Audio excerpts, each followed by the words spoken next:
Good morning. The November 8th Board of the Directors meeting is called to order. First, I'd like to ask our interpreters to explain how to access interpretation. Someone there needs to put the globes for the interpretation, but I will start giving the instructions. I don't know if anybody can hear me in Spanish because I don't have the globe. All right, just give us a minute. Thank you. Can somebody give her the globe? It's like a little globe at the bottom right there. Yeah, there you go. Do you have it now? Not yet. Yes, go ahead. Aviso de parte del intérprete. Para hacer uso del servicio de interpretación, favor de desplazarse a la parte inferior de la pantalla de Zoom, donde aparecen los controles. Haga clic en el icono de interpretación, globo terráqueo, y seleccione Spanish, español. Si utiliza la aplicación móvil de Zoom, celular o tableta, presione los puntos suspensivos, luego interpretación, y luego el idioma que desea.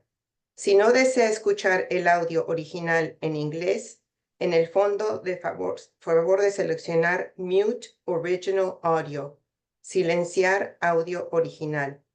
Contamos con auriculares disponibles para el servicio de interpretación, si se encuentra en la sala.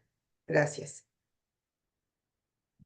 Thank you. I'd like to take a moment to acknowledge the land that we call home. The tribal nations of the San Diego region have historically faced injustices. We acknowledge the harmony that existed between the land, nature, and its original peoples who have since endured displacement, persecution, and systemic oppression. We pay our respect to the unceded territory and homelands of the 18 tribal nations in our region, the most in any county in the United States. From four cultural groups, the Kumeyaay, the Dueño, the Luceño, the Cupeño, and the Cailla. This land has nourished, healed, protected, and embraced them for many generations in a relationship of balance and harmony. As members of the SANDAG community, we acknowledge this legacy. We aspire to learn from Indigenous traditional knowledge and experiences in undoing the injustices of the past. Now, please stand and join me for the Pledge of Allegiance. Ready to begin.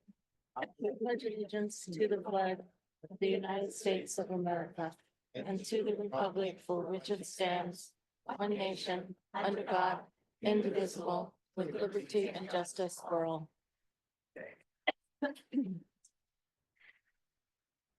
Thank you, Vice Chair. Again, my voice is coming and going again. And so with that, I'm going to ask the Vice Chair to help me and support me in this meeting today. But first, I'm going to go ahead and ask our clerk to confirm quorum. Thank you, Chairwoman. I can confirm a quorum with 17 of 19 voting jurisdictions present and 7 advisory are also present. And our first agenda item is our non-agenda public comments. I would like to remind the public that no comments shall use loud, threatening, profane, or abusive language that disrupts the orderly conduct of the meeting. It will not be tolerated. Disorderly conduct that disrupts, disturbs, or otherwise impedes the orderly conduct of the meeting is prohibited. Per our board policy, the amount of time allowed for each verbal comment is determined and based upon the number of agenda items, the complexity of those items, and the number of persons anticipated to offer comment. This allows us to hear from as many people as possible and to complete our business while we still have a quorum. Based on these factors, the chairwoman has determined that today's meeting, each member of the public will be allowed 1 minute for their comments. And I will go ahead with announcing and calling the public comments for non-agenda. I have currently 3 in-person public commenters for non-agenda. Rita Clement, please come to the podium.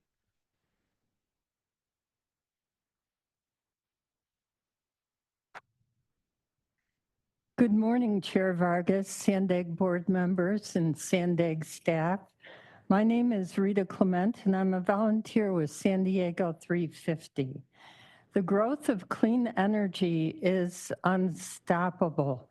According to the International Energy Agency's World Energy Outlook report, solar power is expected to quadruple by 2030. Electrical vehicle adoption is on the rise, and battery storage continues to grow. Offshore wind is also taking off. Thanks to these global shifts, the International Energy Agency's estimates that carbon dioxide emissions will peak next year, and solar will become the world's biggest source of electricity by 2033. Thank you. I would also like to remind the public, we take the first 5 public commenters at this time, and the remaining will be taken at the end of the meeting. Our first 5 commenters, the remaining 4 include Truth, Mark, Alex Wong, and Paul the Bold. At the end of the meeting, I will call phone number 813. Truth, please come to the podium. The previous CEO acted as if this was his very own company, that he could deal with the direction of it on his very own. That is a culture that was completely wrong. I saw your admiration and respect for your staff. I'm going to miss you. What hypocrisy and lies from Lisa. Next, if I have to breathe in smelly hazardous sewage biotoxins from Mexico while walking to a council meeting in IB, then nothing SANDAG claims about clean air, a healthy environment, or emissions matters. Besides boycotting Mexico, SANDAG, the county, and every city need to boycott China and all of their toxic lithium pollution that's causing fires and hazardous fumes. If China's allowed to pollute the planet at record rates, then it doesn't matter what happens here. But to end on nice words, you guys have no idea the fun you miss out on by not going to Imperial Beach. If every meeting had reps treating people like their own family, what a better environment all the meetings would be. And a guy told me he'd hate to be on the opposite side of my speeches. And I said, that's why I have so many friends, like a lot of you guys. Thank you. Mark, please come to the podium.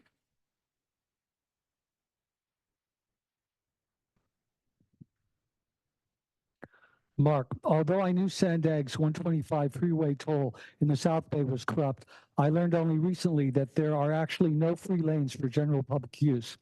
So SANDAG purchased the rights to this freeway with taxpayer dollars and provided no free lanes for the taxpayers that paid for it.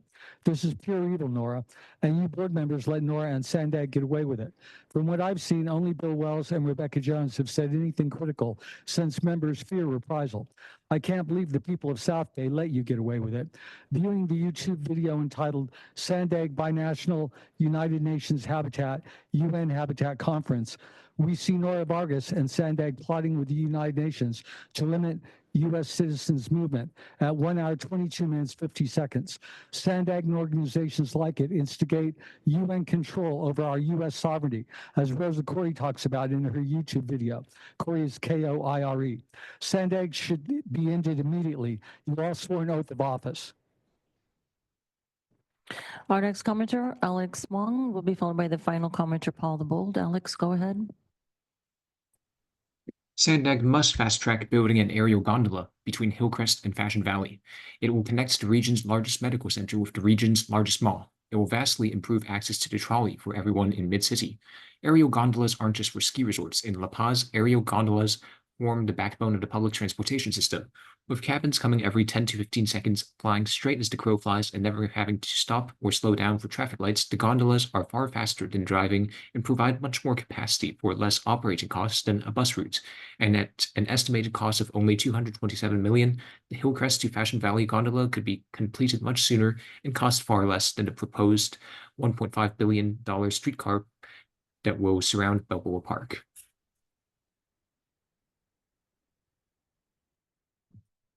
And our final commenter, Paul the Bold, please go ahead.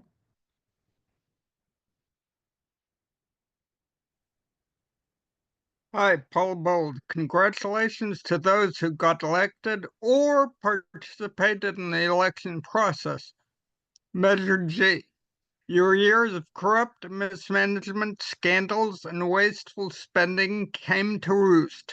People are starting to pay attention. We need a brief audit summary telling us what recommendations are delayed or not started, by the way. I like to hear the officials speak excuses, but glad there are less and less. The Fed lowered the GDP growth forecast to 2% this year. My real estate fund just predicted a growth of 1.6% in 2025 and 2% from 2026 to 8. Kudos to all those scummy contractors and developers who use escalation and manipulation to lock in future inflation adjustments of up to 6%. So please, look. Your time expired. That concludes the public comments.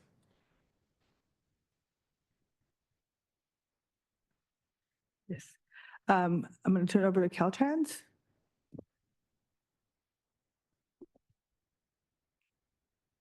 Good morning. Thank you, Chair. I wanted to announce it's our pleasure that Ann Fox has been selected as our next District 11 Director. Ann, as you all know, has been working in our Sacramento headquarters area as the Deputy Director for Planning and Modal Programs, and previously was our Deputy Director for Planning here in District 11 and is well familiar with this forum as many of you are. So Ann will be returning to the district shortly and will take on the District Director's role. So wanted to share that piece of good news. I want to say thank you for all of your work and for your dedication and for everything that you've done to support us as well. Appreciate you. Thank you, Chair. Deputy Mayor Edson. Thank you, Chair. I want to share that on October 29th, NCTD broke ground on a new hydrogen fueling station at our bus operations division in Oceanside, marking a major milestone in NCTD's transition to zero emission. Employees, staff, and board members welcomed Congressman Mike Levin and Federal Transit Administration officials to help us celebrate the start of construction. This fueling station is critical to support NCTD's new fleet of 35 zero-emission hydrogen buses and the district's future plans to increase the number of hydrogen buses in that fleet. Construction is anticipated to be completed next year. Funding was provided by the California Energy Commission and through federal community project funds from Congressman Levin. Also, the Coaster Holiday Express is coming to town. The Holiday Express will take place December 7th, 8th, 14th, and 15th. Special trains will depart Oceanside Transit Center for magical rides down the coast filled with lots of holiday fun. Each year, NCTD partners with the San Diego Food Bank by inviting guests to bring canned goods or to make virtual donations to provide holiday cheer to community members in need. The district also supports our military families by donating Holiday Express tickets to the Camp Pendleton Marine Base. NCTD's Holiday Express kicks off with an event on December 7th. You're all invited. Tickets go on sale November 14th and they sell out quickly. If you have any littles in your life or are big on the holidays, it's really quite the thing. So have a great day. Thank you. All right. For my report, I just wanted to make sure that everybody knows that we've rescheduled our December 20th board meeting to December 13th to make sure that all of the items are still including that are pending. And then other than that, I'll turn it over to Mario. Thank you. Couple agency updates. As we shared with the executive committee this morning, we're planning to have a facilitated discussion and evaluation of the different board policies. So that should be coming next year. And we will also begin an internal review of the administrative policies that we have to operate the agency. All is with the focus of board leadership, structure, transparency, and oversight. So we will be bringing the facilitated meeting on board policies here, hopefully next year. And I'll be bringing a report on our assessment on the internal working policies. There will be an email coming out to board members, follow-up items and questions have been brought up. Apologies for the delay on that. One of the questions has been about the BI projects. We will be coming up with some information, but I do want to mention that we are re-evaluating the program itself as a whole and looking into, the scope, the schedule, and the savings or the cost of the different projects. So also we'll be happy to come to the board and report on that assessment. The San Diego Local Agency Formation Commission, known as LAFCO, recently notified us here at SANDAG that they're planning to do a municipal service review for fiscal year 24-25. Some of the cities that you represent have had this municipal reviews before. We have started some conversations with LAFCO to understand the scope and the purpose of the municipal review so we can assist them with pointed responses to or focus responses to their questions. This is expected to be finished in June 2025. Some project updates, Border to Bayshore Bikeway. There's going to be a community meeting next Tuesday, November 12th at 5 p.m. in Imperial Beach City Hall. This project is about 75% complete. It's adding 6.7 miles of bikeways through San Isidro and Imperial Beach. We invite the community to join us. We heard you well at the City Council in Imperial Beach. We will keep enhancing our communications. Please let us know if we're not doing to the level of your satisfaction and the public's satisfaction so we can beef that up. On Del Mar Bluff Stabilization and Batiquitos Lagoon project, the double track. Next weekend, we will be having what's called a full shutdown of the railway. Rail service will be closed from 12 a.m. in the morning on Saturday, November 16 through 5 a.m. Monday, November 17. During this time, at both locations, they will be doing some work and installing piles. There will be some loud noises. We thank the community who has been bearing for this. This is to, one, stabilize the bluffs, two, to work on the foundations for the double track bridge. On the rail realignment project for Lausanne, the value analysis draft will be coming out. We are homing in from, I don't know, 50, 60 or more alternatives. We're coming a little bit more than a dozen, and that's going to facilitate the discussion to come to the board early next year with some recommendations. One thing with a final report, and hopefully shortly after that, with the board guidance, we can move forward with a new issuance of notice of preparation. One thing that I have to say is this has been, all the agencies and interested parties have seen all the processes. It's been fully open. We really have welcomed all the input and collaboration. When you have a big project like this, you're going to have alternatives that some people like, some people don't like. It's the name of the game with multi-billion-dollar projects, but it has been a very transparent process, and we're hoping to bring to the board the final report. On Otay Mesa East, as you may recall, we had put out the construction management general contractor solicitation.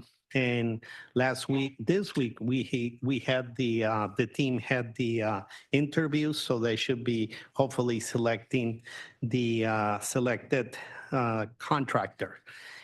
I want to stress something. That doesn't mean that we're beginning construction of the project. We haven't gotten the green light by the federal government.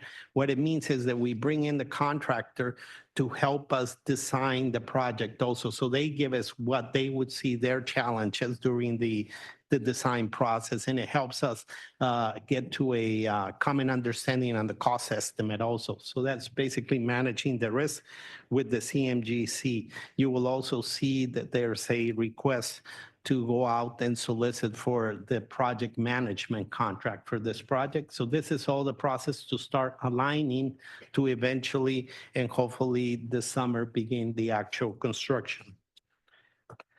And finally, I want to remind everybody, Veterans Day is next Monday.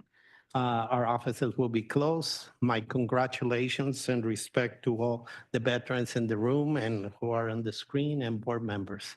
Thank you. Thank you. I'm going to go ahead and turn it over to our next item, which is our consent agenda. I'm going to open it up for public comment. Thank you, Chairwoman. And for the members, I would like to announce that you will be voting on an amended action for Policy Advisory Committee actions. The Executive Committee amended the draft agenda for November 22nd to include the proposed revisions to Board Policy 4. For public comments, I would like to remind the public, this is on consent items 2 through 6, and to please keep your comments on topic. Rita Clement, please come to the podium.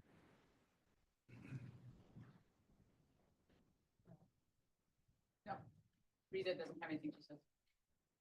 Rita doesn't have anything for that. I understand Rita has left. Truth, please come to the podium. She didn't leave, she just doesn't have anything to comment.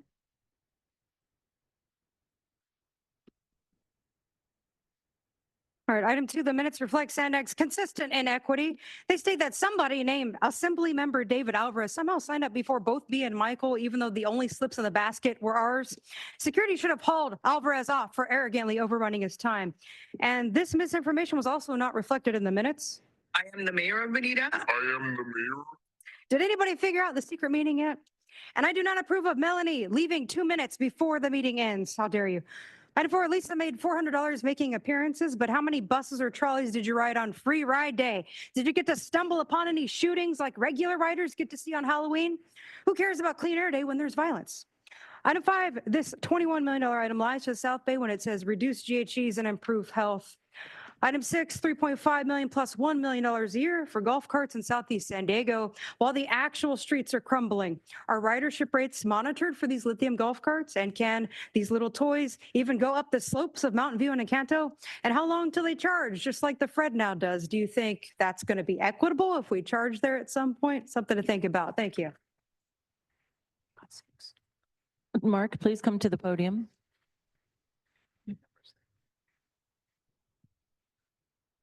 Mark, so solicitations valued at $5 million or more, that's absurd. And this is the problem.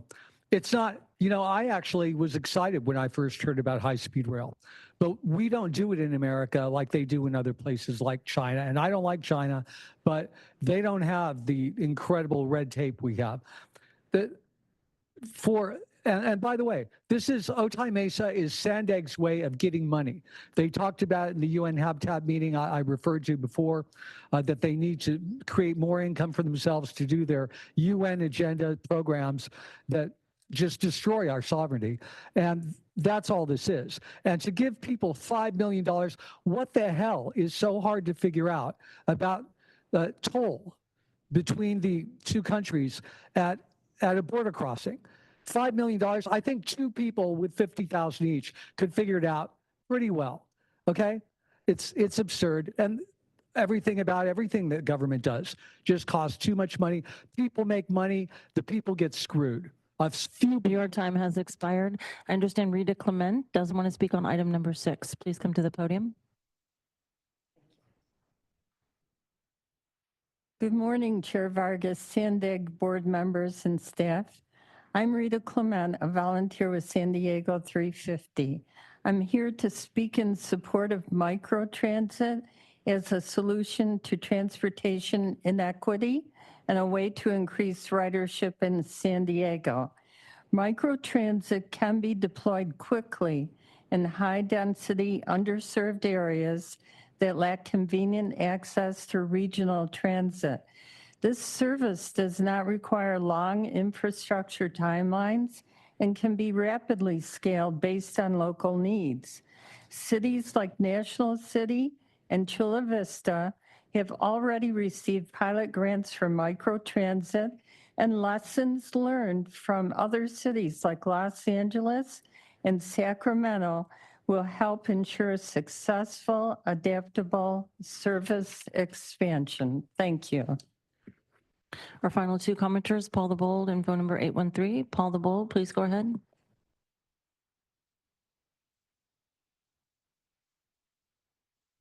You're self-muted.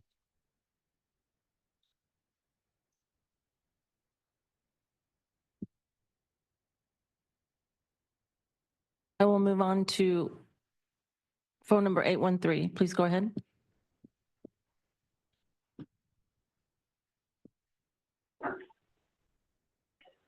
Okay, so I am going to stay on topic, so don't interrupt me, Nora. Okay, starting off by asking, how many of you biked to the meeting today? Mario, Nora, anyone? Let's see, Mario, it's great to hear you're reevaluating, blah, blah, blah. Regarding the municipal review of NASCO, get real, you people aren't concerned with what people think or have to say. Just so I'm clear, you hired contractors, paid them, yet you don't know when they'll start? That's government. And why is the federal government involved of the design of what goes up in our county? It's our money that pays for everything. Reminder. That's all I got. I will try phone, Paul the Bold one more time. Please go ahead. Thank you, Paula Bold. So you want to transfer 1.5 mil to flexible fleets, which means coordination with Uber, Lyft, and taxis. I do not think SANDAG should get involved in this business. It also means driverless vehicles, e-bikes, drones, and bots. I doubt that the target senior riders would even be ready for these. And there would be legal ramifications if these things go haywire, like driverless vehicles that have already gone haywire in multiple cities. 5, CA Highways Org says that in December 2017, the entire 3 or so miles left of SR 127 was about 200 mil.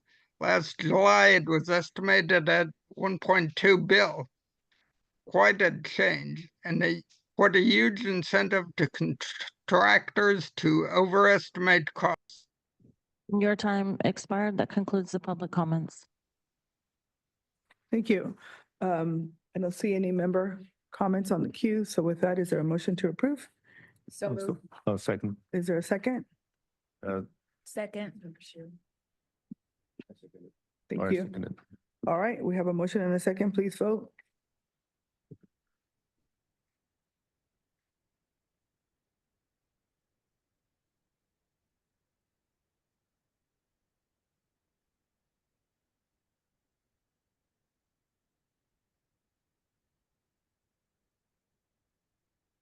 That motion passes unanimously with those members present. Okay. Move on to chair report, yeah.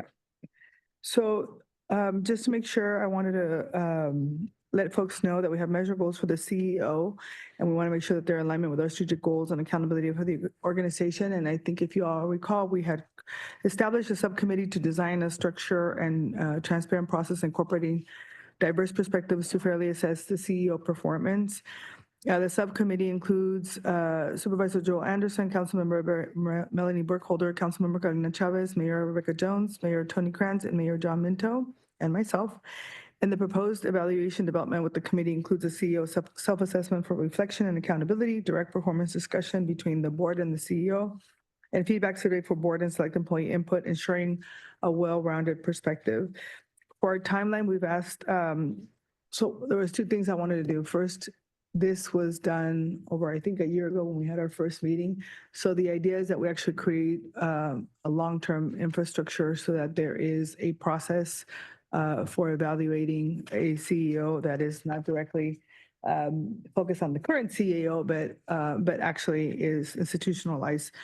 But having had that meeting and all of us worked together on what the recommendations were, we created a timeline. And so December 6th, during that meeting, Mario will present the draft goal board reviews. And then at December 13th board meeting, the board will finalize and approve the goals, establish expectations for the year. And the expectations is also that the CEO will present quarterly progress reports to the board going forward. By June 2025, the full evaluation, performance rating, potential compensation review, and goal settings for the following year is to be completed. The process fosters continuous improvement and aligns CEO performance with board expectations, ensuring clear communications and shared objectives. CEO Evaluation Committee, and I want to institutionalize the CEO process as been mentioned. And what I want to make sure we do is that we are clear with our CEO what our expectations are of him, and that we are doing this as a board. So for the next steps, I invite all board members to participate actively, starting with discussions on December 6th and then on December 13th to finalize the CEO's goals so that we can have a very productive and efficient year. With that, I'll turn it over to public comment and then back to the board for questions or comments. Thank you, Chairwoman. Public comment on item 7. I have 2 in person that I'll start with. Truth, please come to the podium.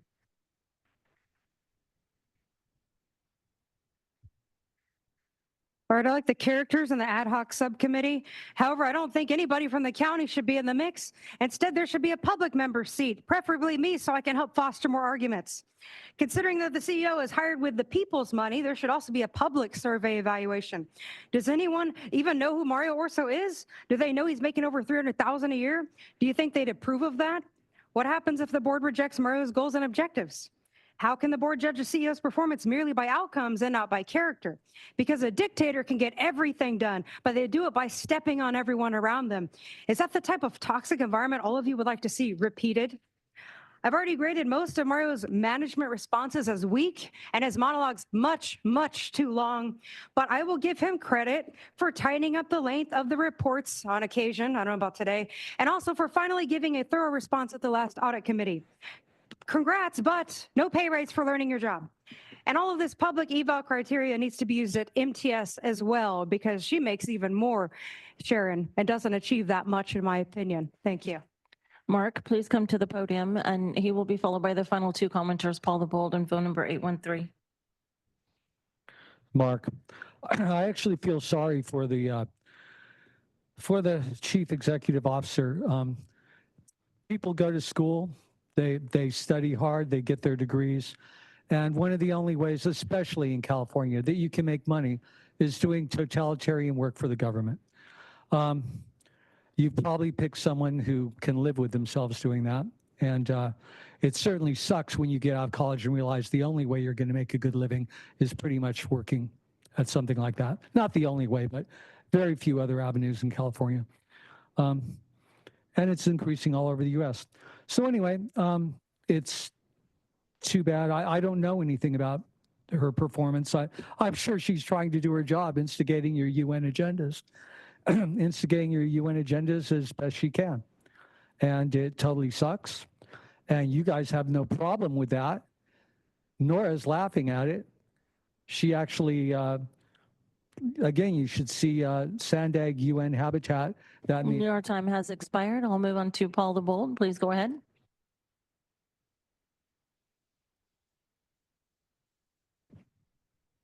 You're self-muted. There you go.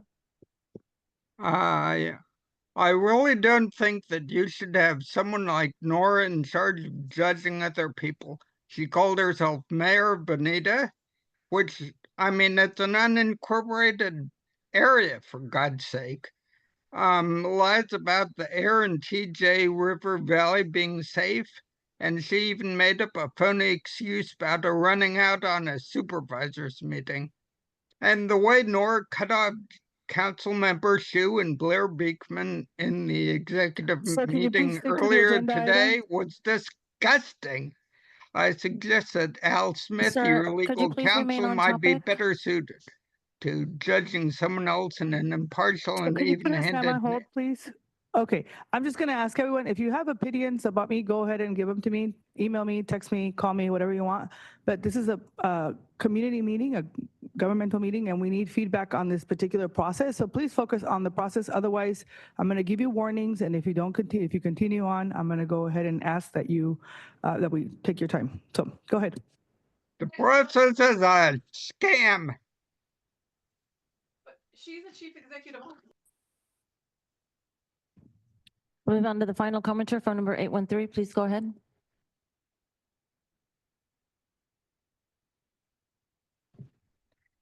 You are self-muted. A few times I've written, she's never responded. Okay, so with that being said, I will repeat. Yeah, and you don't respond to emails, sister, or your government-funded phone. So with that being said, I will repeat what Paul the Bold just mentioned. I really don't think that you should have someone like Nora in charge of judging other people. As he mentioned, she calls herself This the is mayor your of the first meeting. warning. Please stick to the process. We have a process before us. If you have questions or The process? concerns regarding the process, please respond about the actual CAO process. Okay, so this is. So is it that you don't like what the truth that is coming out of the people, or I mean, like what is it? What do you want us to say, Madam Queen Bee? If you could just please delusional stick mayor? to the actual process of the CEO's evaluation and not a personal attack. Well, that's your interpretation. It's not a personal attack. It's what so. 1 second. This is Okay. the first warning. And if you continue on, I'm going to ask you to be removed from the chambers. Go ahead. Well, go ahead, phone number 813. Okay, so back to what, okay, so just ditto with everything that Truth just mentioned, Paul just mentioned, and Mark Dorian just mentioned. And that concludes the public comments. Thank you. All right. Councilmember Shu. With regards to the process, I was on the subcommittee last year, and I'm sure it's moving along very well now. I just want to make a particular quick comment to my colleague, Mayor Minto from Santee, who brought in some really good professional evaluation processes to that subcommittee. And I want to take a note of that and let him know at least I appreciate him bringing that process into the evaluation process. Thank you. All right. With that, this is an informational item. If seeing no other comments, I'm going to go ahead and. I'm sorry. Everybody, let me just manage this meeting. All right. Okay. So the next item on the agenda is reports from items number 8 and B for the Transnet Net Major Corridor Project Update, North Coast Corridor. I'm going to turn it over to our CEO. Okay. So we have our partners from Caltrans. As some of you may recall, we have the partnerships of corridor directors with Caltrans. In this case, the team for North Coast is coming and providing us an update, and they'll provide an update on the North Coast corridor as well as the 78 corridor. They're all kind of joined together there. So team, go ahead. Thank you, Mario, members of the board.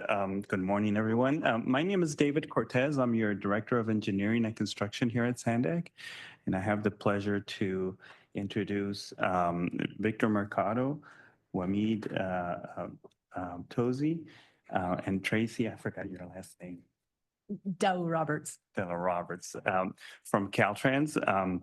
Victor's the new acting director of the I-5 corridor, North Coast Corridor program, and Wamid is the project manager for the same program, and Tracy is the new director of environmental for Caltrans. She just got the position, so help me welcome them, and they're going to present Transnet Major Corridor projects, North Coast Corridor and 78.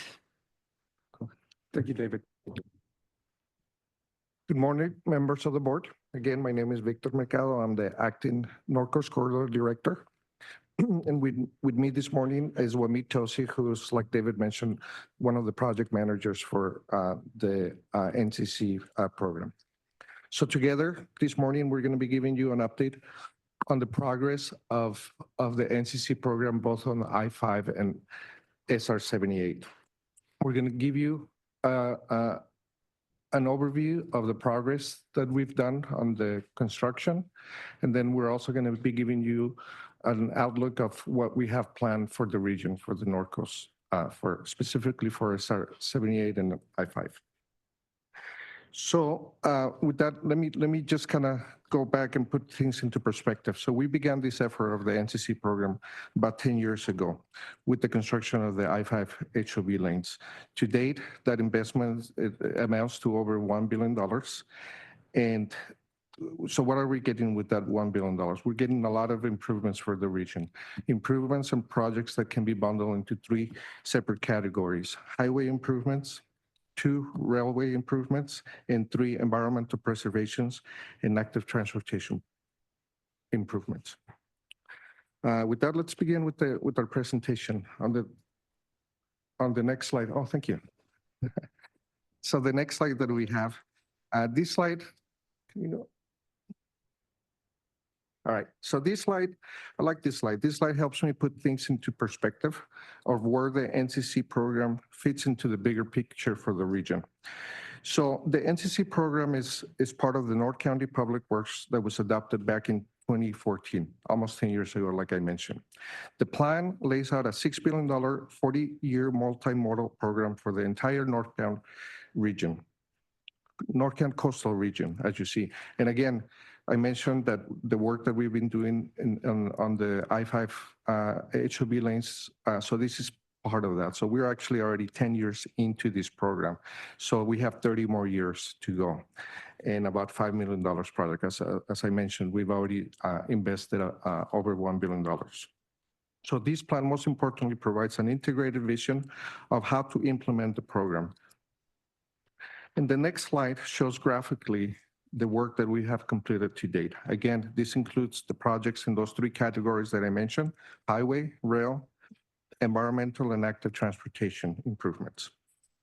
So what is that? So we've gotten so far 13 miles of HOV lanes from Loma Santa Fe up to SR 78.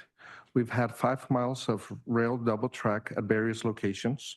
We've also added 7 miles of bike and pedestrian trails, and we've restored over 500 acres of restored habitat. We haven't updated the data on that slide, but we just finished one other lagoon, the San Dieguito Lagoon, last month. So now let's go on the next slide. We'll show examples of the projects that we have finished. First, I want to highlight the I-5 Genesee Bikeway. This is a Class 1 bike protected facility that opened to the public back in June of 2018, and it was part of the larger $117 million I-5 Genesee interchange project. The next slide shows examples of the rail and active transportation improvements done at the San Eligio Lagoon. We can see there a section of the double track over the lagoon. We have also did 1.3 miles of bike and pedestrian trails, and we also did some rail crossings improvements at Chesterfield Avenue. The next pictures also shows the same lagoon, the San Eligio Lagoon, but with the focus on the lagoon restoration work here. This was a multi-agency effort in the planning, design, and construction. For this particular lagoon, we were able to restore over 400 acres of coastal habitat. And from the pictures that you see and from what I've been reading, I hear that there's some species that are migrating back into the region. So we're happy for that. The next slide shows a picture of the San Dieguito Lagoon that was completed last September, and I was happy and lucky to attend the ribbon cutting for that project. And for this particular lagoon, we were able to restore an additional 107 acres of habitat. The next slide shows, I've referenced earlier, made reference to the active transportation emphasis of the NCC program. This slide shows examples of some of those active transportation elements that we constructed so far. We built the San Eligio Lagoon Suspension Bridge. We've also built or did improvements to the North Coast Bike Trail. And then we also worked on the Solana Hills Bike and Pedestrian Trail. Next, this is one of my favorite slides. This shows the results of collaboration and partnering with the community and our local agency partners. For this particular portion of our project, we reached out to the community, we got feedback from the community, and we incorporated community art into some of the project features, like you can see right here in these walls along this area. These particular pictures are the city of Encinitas, and we're actually doing the same thing. We're collaborating with the community and with our partner city of Carlsbad, and we're going to be doing the same thing. I believe it's in Chestnut Drive. And then this next picture shows a picture of obviously the HOV lanes, those 13 miles of HOV lanes that we constructed from Solana Beach all the way, or from, Loma Santa Fe, all the way up to SR 78. But I want to highlight that this is way more than just the HOV lanes, right? People driving by here, they just see the construction and they think, okay, just another HOV lanes. But I want to make sure that people realize and understand there's much more than that. We have traffic safety upgrades that went along with this project. We have drainage upgrades. We have interchange operational improvements. We have major bridge work, retaining walls, sand walls. And we also did a lot of pavement rehabilitation and reconstruction. So it's much more than just one HOV lanes in each direction. The next slide shows one of the projects that we just finished a few months ago. It's the SR 56 bike path. This bike path provides a connection between SR 56 bike path on the east side of I-5 with the North Coast Bike Trail on the west side of I-5. So this bike path goes underneath the freeway, making it easier for cyclists to access the SR 56 without having to go onto city streets. So it's making it much safer. The next slide shows, again, a graphic of the active projects. So earlier I mentioned all the projects that I've mentioned so far, it's projects that we have already completed. And this particular slide shows graphically the active projects. So we have a project that we just started earlier. It was mentioned earlier, the double track at Bariquitos Lagoon. We have other projects that are involving bike and pedestrian facilities, and then also some lagoon restoration. And then the big one, big news, I think most of you know, but if you haven't, I want to announce that we got some funding to begin the design of the extension of the HOV lanes from SR 78 to Harbor Drive in Oceanside. So that's a big thing. So we got some funding, and I'll go a little bit more into the details in the next slide. The next slide shows some of the projects that we're doing in the city of Carlsbad. 3 locations. We're doing some improvements at the Chestnut Avenue. We're doing some bike and pedestrian enhancements. We're also doing some work at Palomar Airport Road, where we're doing some interchange enhancements and bike lanes. And then we're also doing some sand walls there in the bottom left of the Tamarack Avenue sand walls. The next slide is, I think it's a gorgeous picture of the Bariquitos Lagoon. This is the one that we just started about a month ago. And then back, so this is what I was mentioning earlier. We just began the design of the extension of the HOV lanes from 78 to Harbor Drive. The funding for this extension was thanks to Congressman Levin and to SANDAG, so thank you for that. I want to emphasize, however, that the funding, it's only for the design. We still need to work together to identify sources to fund the construction. Design is expected to be done in 2027. And then the required capital investment that we need for this is $120 million for the construction for this. And then the next slide is just a summary of the work that we've done to date, just for your reference. And with that, we're going to segue and we're going to transition into basically the same thing. We're going to give you an overview of what we completed on SR 78 and the plans for SR 78, which are very exciting. So this is our next phase for the corridor. And with that, Wamit. Thank you, Victor. Good morning, council members. For the region, for the North County region, wanted to showcase before the project updates, want to show the continued coordination that we have in the North County region.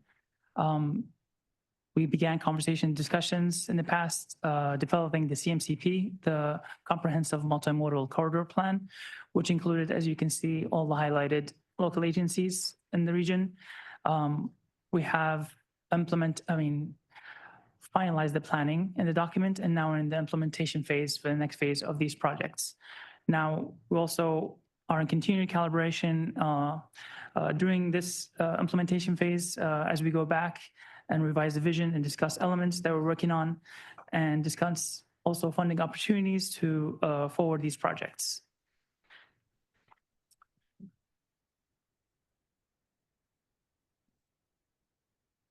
So going to focus in this corridor, multimodal corridor, comprehensive corridor, multiple CMCP. The focus plan actually entails three major elements: is the mobility hubs, the mobility boulevards, and the regional spines. This is a graphic showing where the actual darker blue areas were the downtown areas for each local city is, connecting it with the bigger region with the mobility boulevards, and connecting it to the bigger regional spines, which are the I-5, I-15, SR-78, SR-76. I do want to emphasize the boulevards there because they are connection points between the regional spines and the hubs that we have planned for the region. So this slide also shows the ongoing projects through the region, either in planning phase or in implementation phase. As you can see, it's a variety of rail improvements, active transportation and bike and ped improvements, transit improvements, and highway improvements. The first project that we have on SR-78 we're giving an update on is the SR-78 asset management. This is a $140 million project that is going to go out to construction in spring of next year. This entails a fresh look of the 78, including 80 lane miles of pavements as an anchor asset. Also, we are upgrading other safety features, drainage features, landscaping features, and also adding two auxiliary lanes, acceleration lanes, one in the eastbound, one in the westbound, between Las Posas and San Marcos Boulevard. The other one is between Woodland and Nordahl. The next project we have is the connector, the managed lanes connector between I-15 and 78. This is continuing the managed lanes from the I-15 going 3 miles into westbound 78 until Cal State San Marcos.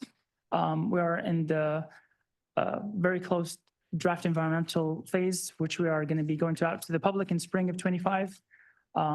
Currently, we are having the VMT analysis, and also in that analysis, we are having bus rapid transits discussed or study to go from San Marcos to Temecula.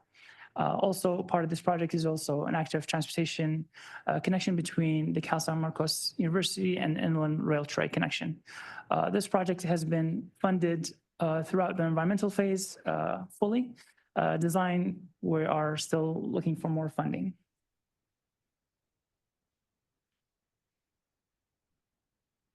Now, as we left off for the 1578 managed lanes, as we said at Cal San Marcos, we're going to continue with the managed lanes along the 78 for 11 miles going westerly. This is at in initial stages. We have technical studies with traffic studies, hydraulic studies.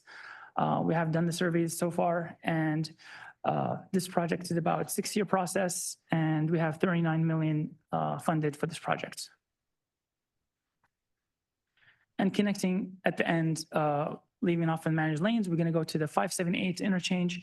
This is also in the early stages as we're also starting the technical studies and traffic modeling, and also looking into with the community of conceptual alternatives to have feedback from the cities, local cities, and agencies to make sure that we have all the alternatives studied. And also this is going to take about 6 years process. We have about 60 million funding the environmental phase. And with that, I will give it back to Victor to give you an update of what is going to happen in next year for project status. Yeah, thank you, Wamid.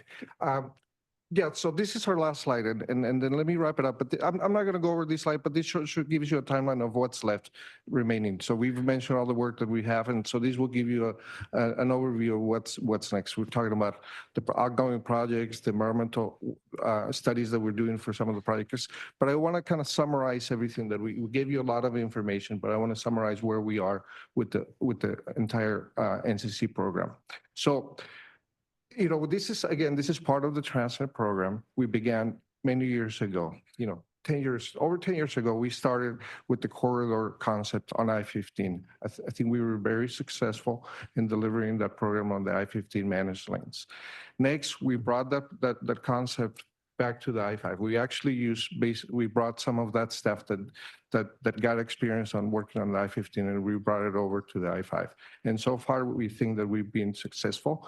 We've kept to our schedule, we kept to our budget, and we kept to the scope of the work that we said that we were going to be doing, and then some more, right? So we're adding actually HOV lanes for another 3 miles. So the next thing, what's next? So we're going to take that same corridor concept, and we're going to begin work on SR 78. So, you know, we have some proven track record, we hope, that we're going to be using, and we're really hopeful that we're going to have a success on SR 78. But now let me go back to the projects that we have. It's like putting a puzzle together, right? A puzzle for the region. So we have the CMCP, we have the public works plan that kind of gives us the big picture of the projects that we need for the region. And so what Caltrans and SANDAG are doing with your support and your direction is putting those puzzles together. So we already have kind of like the ends, you know, when we build those puzzles with our families, we have the end pieces. We have like the I-15, we have the I-5. Now let's start putting together the middle. So we already have funding for the environmental studies and some of the design for the 15 and 78 connectors. We have funding for the environmental for the I-5 and 78 connector. And then we're also going to start working on the middle. So hopefully by the time we're done, you know, we're going to be in a much better shape region-wise. And I just, you know, want to close it out before I hand it back to Mario. You know, we have staff that's fully committed at Caltrans. You know, we really like our job. We have our sleeves rolled up and we're ready to continue working. And like it says above me, pursuing a brighter future for all. We like to think that we're actually not just pursuing, but providing a brighter future for everybody that works in North County, lives in North County, and travels to North County. Thank you. And then, yeah. Give me a second. So what I'm going to do is I'm going to have Mario give some comments, and then I'm going to turn it over to public comment, and then I'm going to have member discussion, okay? So Victor summarized it pretty good, but what does this mean for our conversation as a board? As a conversation as a board, it's the team mentioned there are a couple of elements, right? The I-5 HOV lane from 78 to Oceanside is being designed, but it's not funded. So we will have to have a conversation and a funding strategy on that piece sooner than later, because that is the most close element that's coming in. Then the environmental document for the 78, they're going to be doing, Caltrans is going to be doing the shop job, the rehabilitation job on 78 and the ox lanes. That's fully funded, that the state's moving forward with that. But the interim next year, the environmental document for the connector of 7815 will be released. It's normally about a year that from draft to final. The part of the design is funded for that connector, but another part is not. So that is the next priority also that we need to discuss. How do we fund that design and how we set up the strategy for the construction of that connector? That connector is in the realm of $400 million. And I can't remember the HOV, but I think it's at what, 100? The I-5 to Oceanside that you're designing, give or take? Is it 70 or 100 million? 130. 1:30. So those are things, those are the big broad discussions that we're going to be having. And we're going to need to connect the dots and other things. Totally different subject is a good example is the Youth Opportunity Pass that's going to be needing to be funded in the future to continue it. And talking to Councilmember Shu, or we may want to see the opportunities there of how we connect those extensions of those programs to BMT mitigation so we can realize this and other projects in the region and take advantage of the good things that we're doing. So those are future conversations that we're going to be having here and that you as a board and the policy advisory committees. But I did want to put that in the radar of what are the next steps in this corridor together with the Lausanne projects that we're working on. So that concludes my comments on that, and thank you to the team. Thank you. I'm going to go ahead and open it up for public comment. Thank you, Chairwoman. I have 2 in-person public commenters that I'll start with and 3 virtual. Truth, please come to the podium.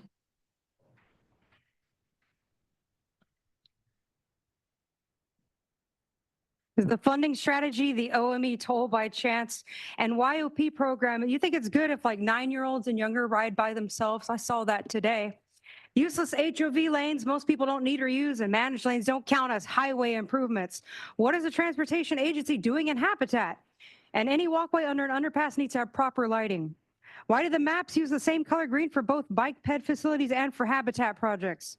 Double tracking is not the only factor for increasing frequencies for the buses. You also need drivers. Project 15, I thought SANDAG was done with mobility hubs. Page 35 is the worst, most vague slide I've ever seen. It seems like most of the projects have nothing to do with what was promised in the transit tax people voted for. No wonder G failed. The construction contract includes Flatiron, one of the funders of the FLG, and Sweden-based Skanska, who's been buying up our American companies and have had scandals involving low-quality work, a damaged Pensacola bridge, toxic ceiling that killed animals, and bribery. I want to see Flatiron and Skanska removed from all future projects. I'd also like to see stats on how many people have been injured from badly designed bike lanes. Thank you. Your time expired. Mark, please come to the podium, and he will be followed by the final 4 public commenters that are virtual. Mark, first of all, I'm glad that these are HOV lanes and not just toll lanes. And if they're HOV and if they're sections of road that are added to the road, not taking up road we already have, it's not as bad. Unfortunately, the bad news is you just saw in their photo, very few people use the HOV lanes. In fact, when I'm with my friends or my girlfriend, usually we don't even think of getting, we just stay on the freeway unless it's bogged down. So unfortunately, you're going to take up lanes that could just be used for people, for the general traffic, and that's going to bog the system down more than it already is. Interestingly, there's a quote here from your paperwork. It says, military working group provides a collaborative forum for the various branches of the military and SANDAG to address areas of mutual interest, including growth, management, habitat. Your time has expired. Of course. Move on to the final 4 virtual commenters. Paul the Bull, please go ahead.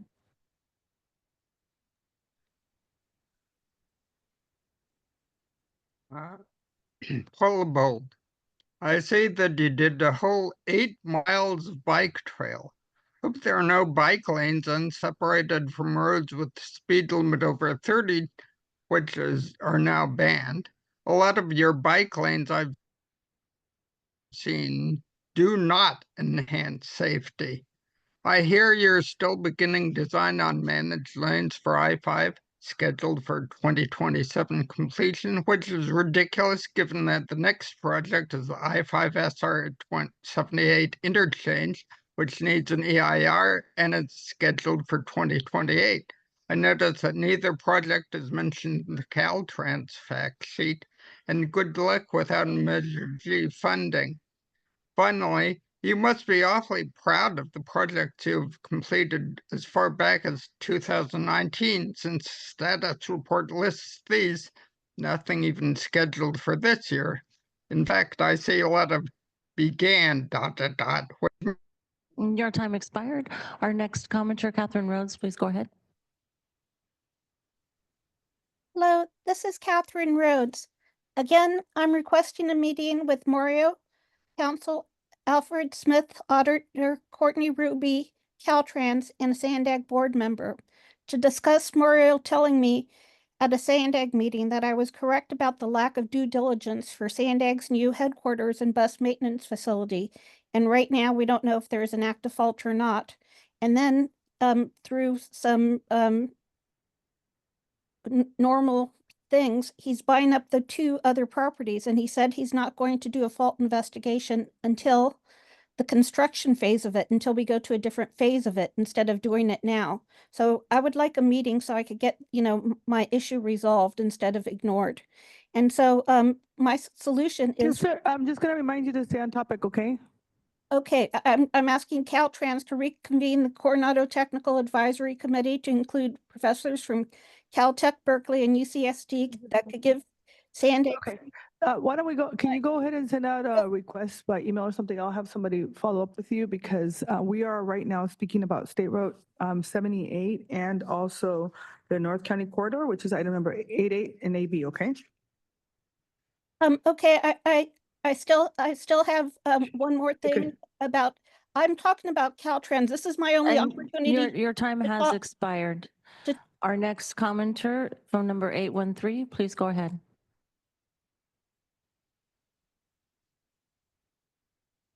Nora, you act as if you have hundreds of callers waiting I'm to going to speak ask up. you to stay on Same topic. people, shut the fuck The up, items before honestly. you are item number, please start the clock. The items before you are number 8A and 8B. Got it. I got it. But you act like you have a lot of callers who are concerned, and All there's right. only the same people that Focus call. on the Got it. items before Again, you, 8A got and it. 8B, please. What are your Got comments it. on the Again. North Corridor and on State Route 78, ma'am? Got it. I am on topic, sister, so just hush. Again, all designed to discourage Not your sister, driving. lady. Mario always says future conversations. These conversations are always dangerously way too late to be had. For example, your environmental factors should also include the lithium storage facility locations. Do they? No. And again, just like Catherine Rhodes mentioned, you guys are always doing things after the fact. Pay attention, listen to what the few people who are concerned have to say. Stop interrupting, bully. And our final commenter, Blair Beekman, please go ahead. Hi, thank you, Blair Beekman. Thank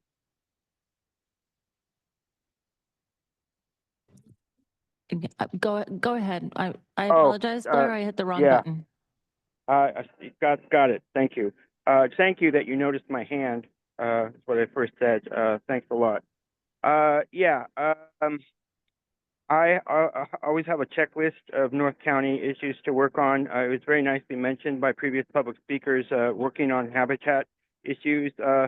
We don't talk enough about environmental issues, with the future of just say building the future of train tracks, and other issues like on today's agenda. I wish we can talk about more environmental things as an overall purpose and developing our transit issues. With many modes of transit in mind in car-centric Southern California.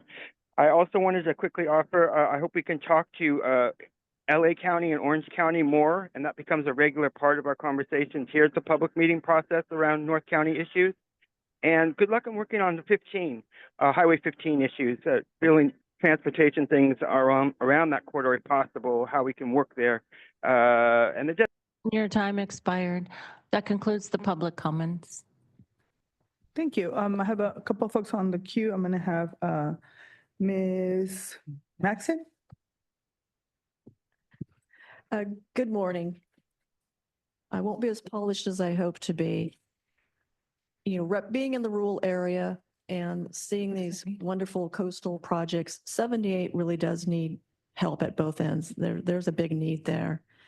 But when I see additional bike trails, pedestrian trails, this is a very, bedecked out plan, and it's beautiful and it's wonderful. But if we're going to truly be regional in how we reach out and spend the tax dollars, we're leaving the unincorporated area in the dirt, literally. It's geographically isolated, car dependent. It continues to be, you cannot walk anywhere, especially on anything other than dirt or on the side of a highway. And this has been the situation for so long. And I would like to see this regional agency truly think about, okay, we have some benefits here for healthy transportation alternatives in parts of the region, but the other regions, there are none. I mean, there's nothing. I cannot walk to my neighbor's house, I must drive. And this has been the situation for years, and Transnet is paid by everyone since 1988. And, what is the percentage that has been spent by the folks in the unincorporated region? Is that funding amount broken out anywhere? Is that even available? And if you were to break it out by population, maybe it would be that we have received our fair share of the money, but maybe not. There's a lack of information, and it's important that that be transparent so that people know, gee, this really is wonderful. Let's keep improving the North Coast there and give them more. Because the people out in the unincorporated area have already gotten their share. That would go a long way to developing trust and transparency. But we don't know that. That's an unknown piece of information. And so I'm a glass half full person, and I love seeing these projects. And I have my mountain bike, and I love to walk. But I have to put everything in my car and go find a park and go do this. There's not a kid in the neighborhood who can hop on their bike or walk. That's the life of being out in a rural area. Youth Opportunity Pass, wonderful program. Nobody can use it. Very few unincorporated communities have that advantage. We're going to have micro transit, another great option.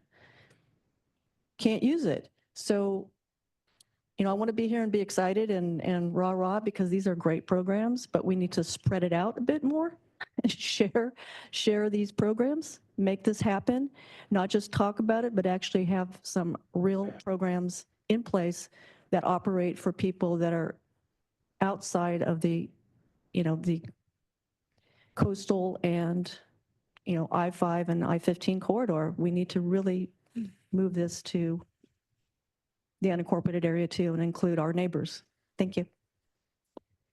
Thank you. Mayor Jones? Thank you, Chair. Okay, I had a clarifying question. I don't remember where it was in the presentation, but it talked about the 78 managed lanes. And I wanted to make sure that those are only the no repurposing of lanes, but only the new lanes that were promised in Transnet. That is correct. Okay. And then The regional plan that the 2025 proposal also is consistent with the response. So the 2021 does not repurpose. 2025 is not proposing any repurposing. okay, and then could we, there's timeline. I wanted that to come back up. So where it says winter, spring 2024, release the I-15's 78 managed lanes and direct connectors. So that's not all of the managed lanes. That's just the connectors at the 7815. Okay, I just wanted to clarify that because, and then my next comment is on page 29, the managed lanes has begun the modeling for the corridor, and that it's not, the draft environmental document is not expected to be completed or is expected to be completed in summer of 2029. Just want to again mention there's nothing you can really do about this right now, but just the timing of it. This is a Transnet project that has been promised to the residents of San Diego County, and still 2029, it's pretty far off. So just wanted to bring that up again as a comment. Thank you. Thank you. Mayor Kranz? Yes, thank you for the presentation. And I appreciate you showing off the art on the bridge at Encinitas Boulevard. We were very proud of the fact that we were able to work with Caltrans to put art at the Santa Fe Drive that was community participation art. We have mosaics that are up on that bridge. And the cooperation that we got from Caltrans to make that happen was very important and appreciated a lot. I also though want to say that we were first out of the gate with the improvements to the bridge over the San Leo Lagoon and the double tracking in the San Leo Lagoon. And we were fortunate that the Coastal Rail Trail was part of the early action program that SANDAG board authorized. And so there were significant mitigation measures that were included in the San Leo Lagoon restoration and bridge and railroad widening. But now that we're seeing construction on the Bataquitos Lagoon double tracking and replacement bridge, it's been very disappointing to see that there really isn't any mitigation in that project for the city of Encinitas. And I've been in conversations with Mario about that shortcoming, and hopefully we can work something out. But the fact that the Coastal Rail Trail bike facility isn't being constructed on the north end of town like it was on the south end of town, and other things like the woefully inadequate Lacoste Avenue Bridge over the railroad tracks, which is currently a lane in each direction, was not part of this project, which is just a disaster. It's just amazing that we didn't catch that and make certain that those improvements were part of this project. So what that has meant to the community is the impacts of the construction of the double tracking over the Bataquitos Lagoon is exacerbating an already woefully inadequate situation. And it's my hope that the widening of the bridge over the railroad corridor can be accelerated so that that happens much sooner than originally planned. I think people have heard me whine a bit about the railroad corridor and its impacts on our city. It was built in the 1880s. The city certainly grew up around the railroad. In the 60s, I-5 opened. So we have two major transit corridors through our city. The impacts on quality of life are significant. We have 6 interchanges, all of which have left turns to go either direction, northbound or southbound, which congests the interchanges in ways that make life very difficult at times, particularly in the morning and after evening commutes. The fact that this project, Caltrans made improvements at Birmingham Drive, but left stop signs in place. That interchange is now a disaster. I know that in 2035, there is, I believe, anticipated that roundabouts will be installed. But again, that's too far away. Living with the impacts of this project and that freeway are significant. So it is certainly my hope that the fixes can be accelerated. I know that we're in a pretty tight budgetary period, and it's going to be that way for the foreseeable future, but ultimately the need to mitigate the impacts of this freeway corridor on our quality of life is critical. And so it's my hope that you can do that very soon. Thank you. Thank you. Deputy Mayor Melendez. Thank you, Chair. Thank you for this presentation. It's clear we need to continue on these improvements because many of the working people in North County, they do struggle to get from point A to point B. There's high amounts of congestion, and different parts of this corridor, especially along the 78, are feeling it differently. But I know that the junctions on the 15 and on the 5 are going to be significant improvements. And I support the other members' comments about just the timeline, that it really does take such a long time to go through these steps, but we are going through these steps to make improvements, and we may have uncertain funding, but I'm glad that we've begun the environmental and the design portion of this process.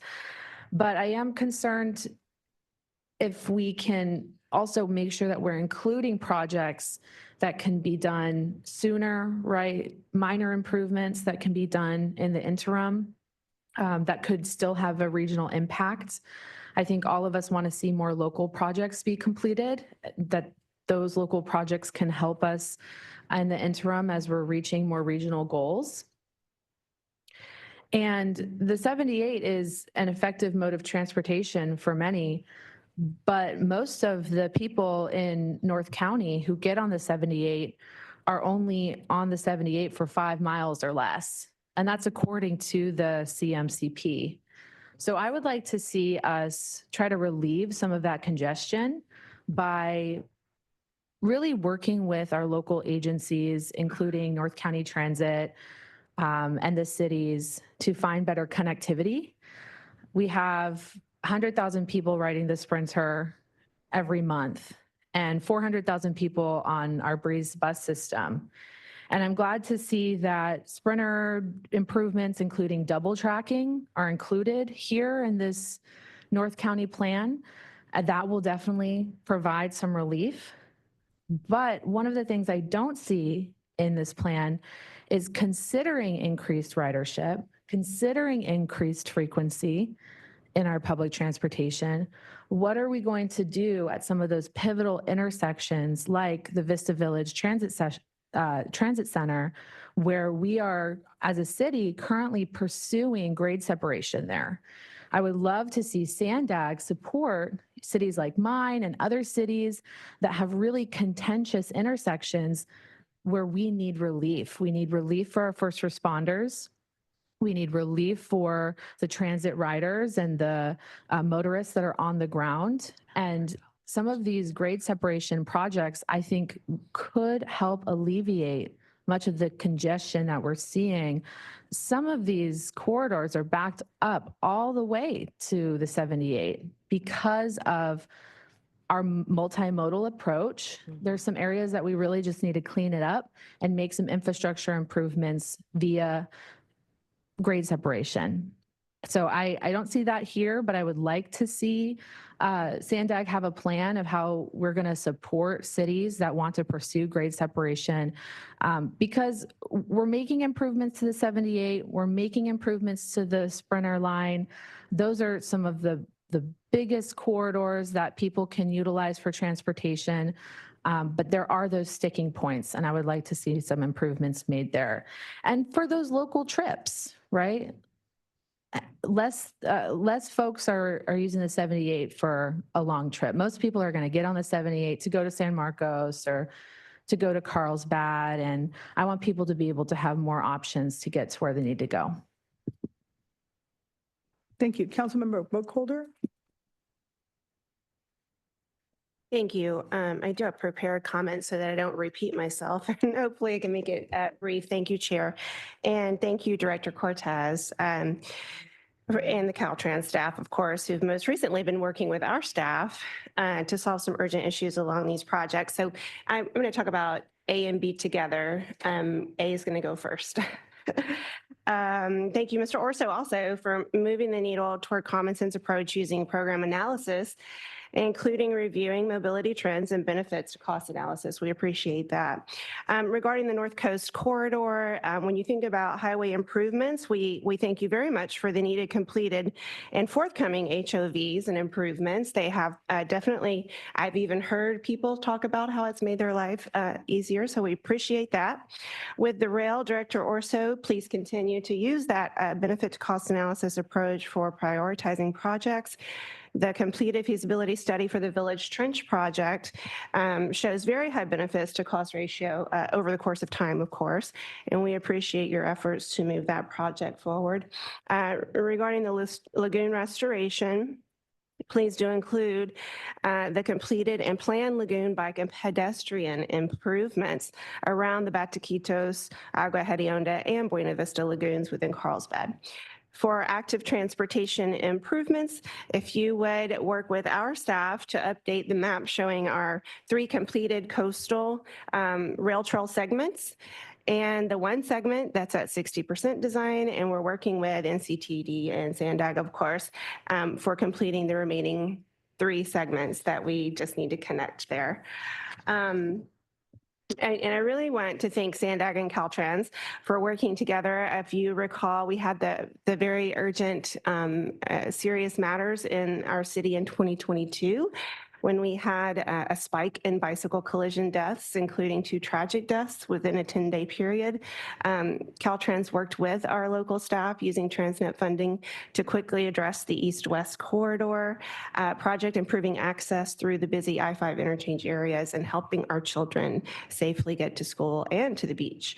And then we had the drainage emergencies, as you remember, of the flooding on the SR-78 and the emergency culvert replacements along the SR-78 and Haymar Drive and the Buena Vista drainage channel clearing. So those are just 2 examples of thank you for working with us quickly to mitigate those emergency situations. Unfortunately, today, Carlsbad is still under the flood of commuter vehicles that are dammed up by the single red light, stopping efficient flow of thousands of daily commuters. I talk about this every time the word 78 or I-5 comes up here.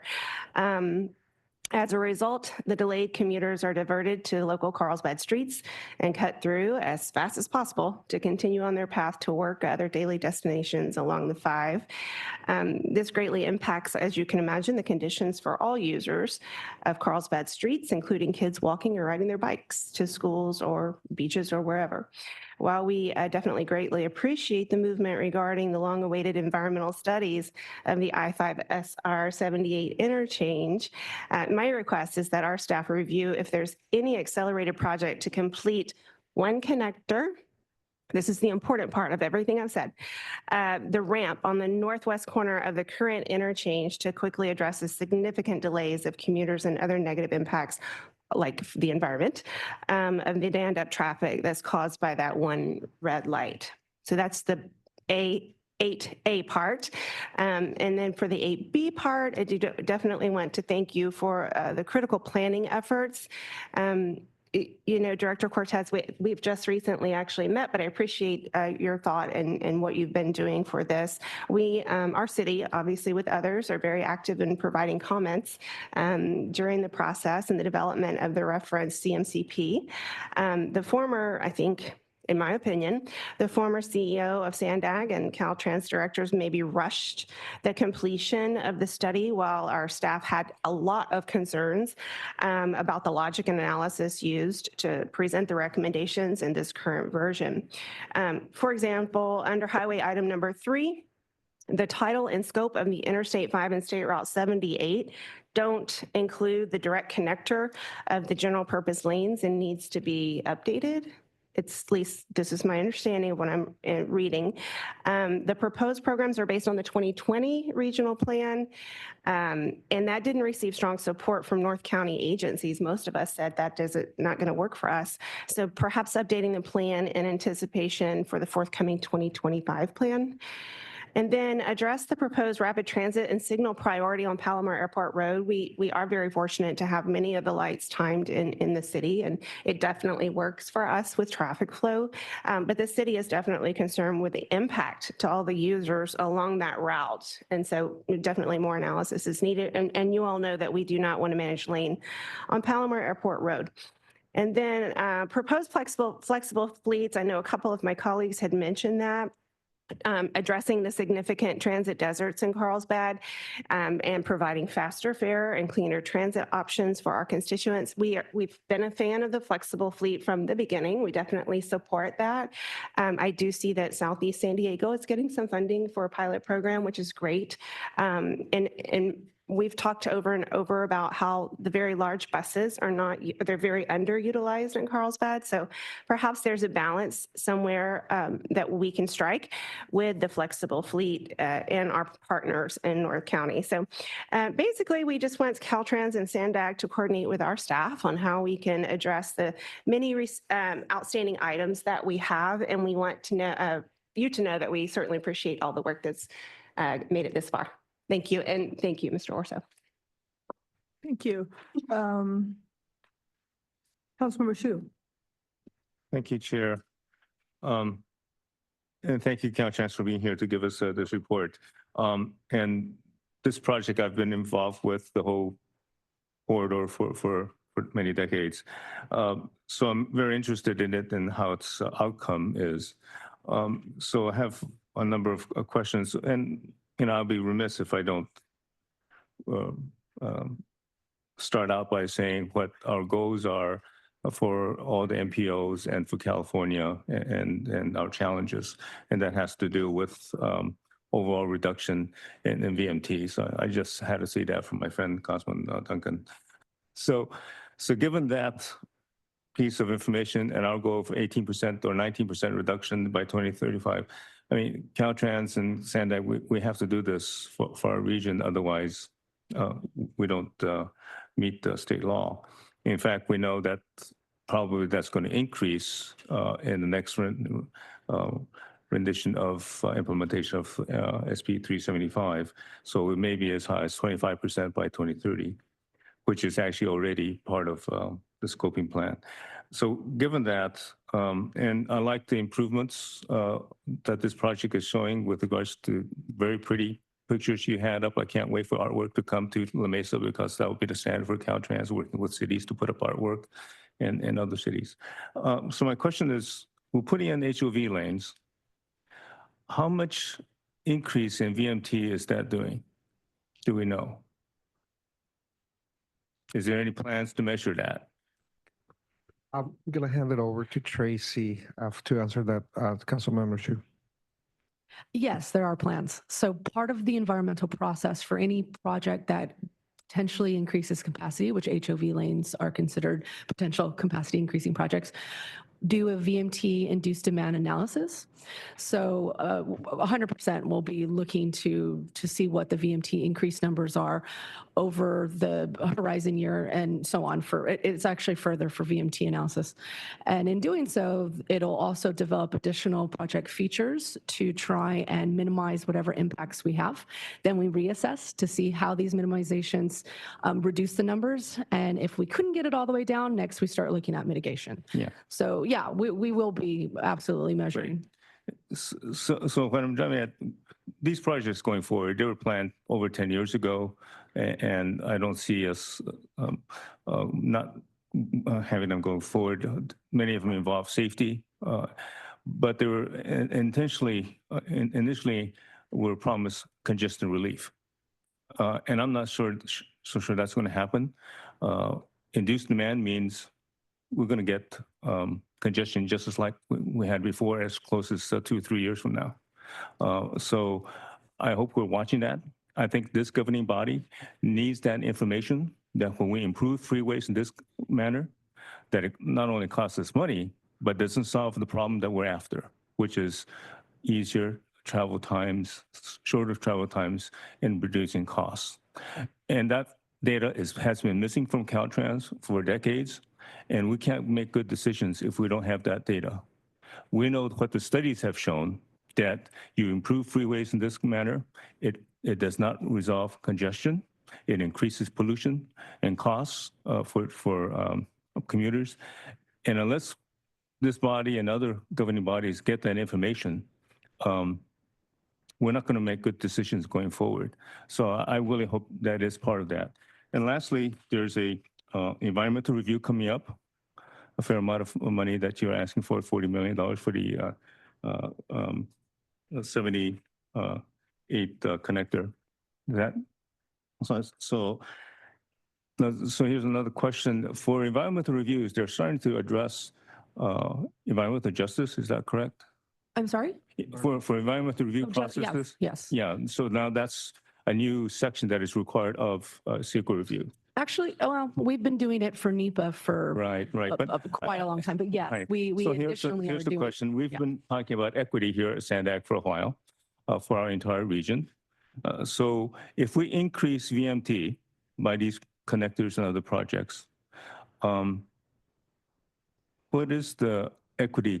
How are we going to address equity? Because if we increase VMT here, how are we going to reduce VMT overall in the region by 19% if North County is constantly increasing VMT? How are we going to make up that difference?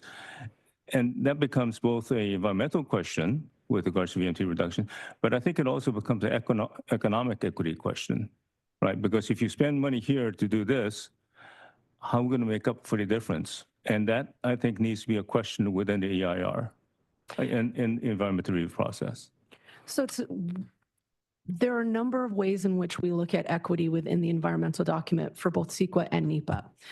So VMT is one of the parts. We do a cumulative impact. So we need to look at not just how the induced demand is impacting the communities, but how will it be triggering growth? Will we disproportionately be impacting underrepresented or communities of color? We combine all of these different aspects to look at environmental justice. So it's beyond looking at VMT. There's every aspect of the project we have to assess how it's impacting the community and particularly underrepresented people. Correct. And so in terms of VMT, these are measures that we would be looking at. What countermeasures could we put into the project that create more accessibility, can provide solutions for various transportation issues like multimodal issues, things like that. As the environmental clearance process goes through, the team will work together to start finding what suitable solutions would exist to help the community. And equity is in one of the forefronts of what we're looking at. And it's not just part of the CEQA policy. It is now embedded within Caltrans strategic plan, and it's something that we are very committed to looking at seriously in all of our projects. And So we're doing also a holistic equity study to see what you're bringing up, council member, to evaluate the entire region and see where the investment should be put in to get us the best yield. Right. And the reason I'm bringing this up is in the last few meetings, we've been talking about continuing the toll on Highway 125 because we don't want VMT to increase by taking away the toll. That was the discussion that Caltrans wants to throw that question out when we do the environmental analysis of taking away the toll. So we're dealing with that question on 125 for South County, but are we asking that same question with regards to improvements to North County? To me, that's the inequity that has been going on for decades.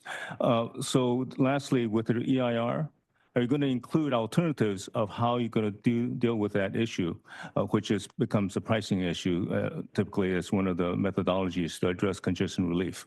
And then you have a pricing differentiation on the lanes that you use. And an analysis of, well, you can't do it in EIR here, but we should have done, which is how come we didn't simply do lane conversions of existing lanes to achieve congestion relief and reduce VMT? That's an analysis that unfortunately we didn't do 10, 15 years ago. I hope we do it in future projects. You can answer that question. That was my last question, though. during the scoping process, all kinds of additional alternatives and discussions are welcome. That's part of why we do the scoping. So we would anticipate that questions like that can come up and we look at them. So you never know what additional alternatives could be studied for this specific project or for future projects. But going back to pricing, to get to that one, we are required to do pricing studies. And now because of VMT, we do additional pricing studies that we didn't once do that look at equity and additional factors to consider pricing and how it impacts and actually how it keeps the flow moving the way it should. Pricing is a tricky thing and we're getting better at it, and we are absolutely required to look at it in a multitude of ways that we once were not looking at it. So I'm anticipating that there should actually be some things in this particular one that are a little more in depth about pricing than previously would have occurred for these type of projects. Great. And I hope that becomes a greater discussion in the future. I hope it comes to this board as a means. I don't like the word mitigation because, let's say we do mitigation to allow you to do something very bad. That's what we mitigate. That's the definition of mitigation. But I think equity is something that we could drive for, and pricing is one way for us to do that. And of course, if we can have a means to fund some of the better good things that help our entire community, such as youth opportunity passes for those 24 and under, particularly starting out in the most impacted communities, that'll be one way to address some of that. Although I hope we don't call it mitigation, we just do it because it's the right thing to do. Thank you very much. Thank you. So Council Member, if I may add, Give me 1 second, because I have Deputy Mayor Gaston, and then I'm going to have you go ahead speak. Go ahead, ma'am. Great, thank you. I'll be brief. I want to reinforce what we heard from Carlsbad and from Encinitas. These traffic issues affect all of us in North County because we're getting from place to place. I want to give you an example. There's a major biotech area in Carlsbad, and there's one on Torrey Pines Mesa. And now with Neurocrine having built their new campus right on SR 56, there's a lot of daytime traffic between these companies as people try to get their business done and have meetings. So it's going to be important to solve these issues. Otherwise, these bottlenecks are just going to slow down economic productivity in our area. So I wanted to make that point. My next point is just to draw attention to all the things going on in Del Mar or that will be going on. We have the bluff stabilization, and I do want to say the new wave of dealing with residents who are living near the construction is much better. It really is. So I hope that as all of these construction projects happen and they're touching residential areas, that mitigating, really eliminating impacts on residents who are living right next to these projects really is paid attention to, including the bike trails in Imperial Beach. That's going to be so important.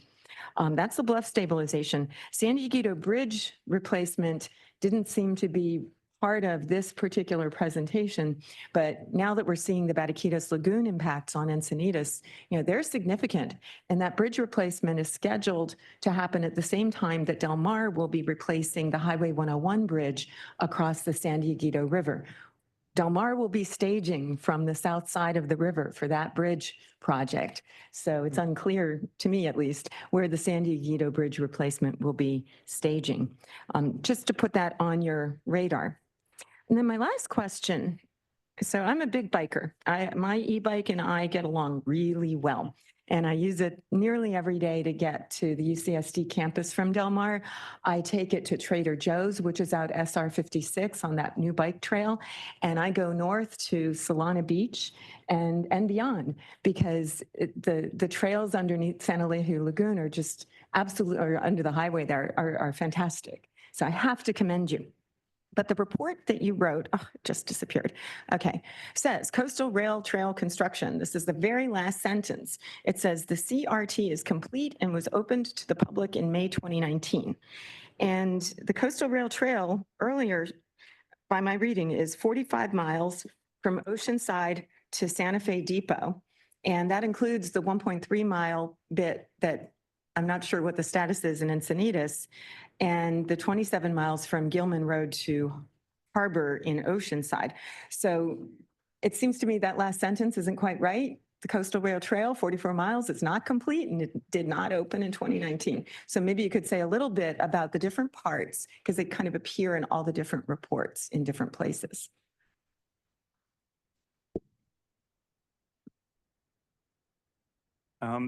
Yeah, so I didn't bring a map of all, but you're right, it's a mistake. We'll take another look at it and we'll report back up exactly the timing of each section.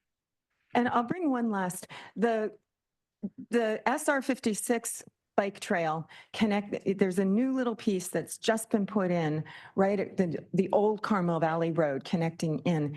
And the report summarizes and says, with that, the bike trail that goes from Sorrento Valley Station out to Carmel Valley is complete. But I'll point out that Sorrento Valley Road is a big part of that bike path. It has the biggest potholes. It's pretty awful. And I don't know who's maintaining it, but it's certainly not being attended to. So I hope that as this new piece is finished, perhaps Sorrento Valley Road can be improved as well.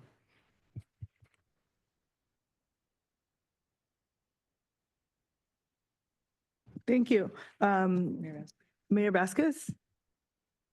Thank you so very much. I just have a few questions. How does SANDAG plan to balance environmental restoration with the development of new transportation infrastructure along the North Coast Corridor? I think part of the PMT looked at the master plan, and as we're going and looking at each individual project and doing the individual project environmental document, it comes out with updated mitigation measures that are following the PMP. So it's as we're wrapping up the 1578 connector, we will be coming out with either adjusted mitigation measures, even so that's not part of the North Coast Corridor, but we will be coming out with the mitigation measures, including the BMT. Then we'll have to discuss which is achievable, and we will bring to this board also those mitigation measures and the financing strategies or limitations that we may have. Thank you. And what collaborative efforts are involved in the Sandagito Wetlands Lagoon restoration? And how does this project align with the regional conservation goals? You want to touch that theme? The collaborative efforts is with it's been all the resource agencies in the cities. Can it be better always? Yes, they can be better. I don't know if you want to touch more on that, Victor, or... No, just, I mean, we're continuously working with the different stakeholders. So like Mario said, it can be better. So this is where we rely on the cities and the stakeholders to provide feedback and what they would like to see. So if there's something that you'd like to see different, for sure, let us know. Keith, do you want to add some more of what we're doing from an environmental perspective? Yeah, I was going to add a little on that as well, kind of big picture. So one of the things that we've been doing with all of our partners and the resource agencies is mapping out all of San Diego and Imperial County to identify areas that need wildlife connectivity improvement or habitat restoration. And we've identified a lot. We've gotten some additional funding for this cycle and the next to work out some corridor related connectivity issues, working with several universities doing wildlife connectivity studies as well, and have a couple projects on the books to actually do connectivity. So there's a pretty big collaborative effort down here to really start ensuring that we're looking at the various environmental impacts and what we can do to make things better. And I'll just add to that. So the whole region is covered by these multiple species conservation plans. They're kind of a proactive look of how you protect species and habitats. This component, the North Coast Corridor Public Works Plan, looked at that larger vision of where do you need to restore, where do you need to connect, and what do you need to protect. So we're very blessed in this area that we've had these two major lagoon restorations, the San Alejo Lagoon and Sandagito Lagoon, and they are restoring and bringing back species that haven't been there before for many, many decades. Victor mentioned it quickly, but in San Alejo Lagoon, they're getting seals in there, they're getting octopus, they're getting species that haven't seen in the history of when we've had this area down. So we're very fortunate for that. Thank you. And you kind of addressed one of my questions, so I guess I'm not going to ask that question. One other question here, could you explain the specific environmental and community impacts that the I-5 SR-178 interchange project aim to address?